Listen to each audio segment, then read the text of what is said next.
7 botol dengan 2 detox. Dah turun 12.7 kg.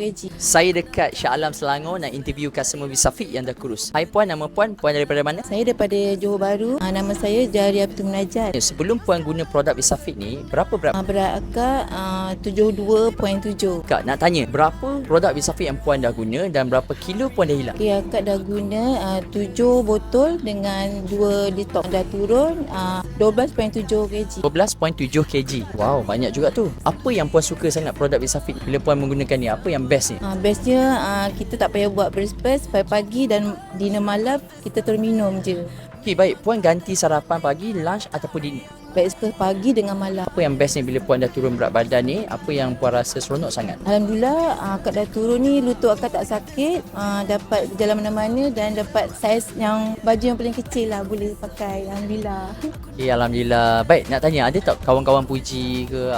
Ada diorang terperanjat sampai tak kenal akak.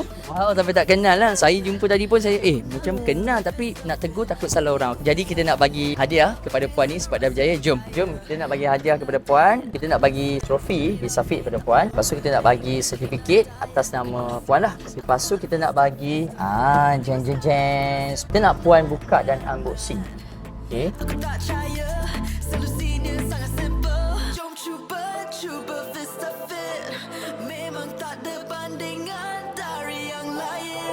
Oh, dapat apa? Cincin daripada Visa Fit. Okey, baik.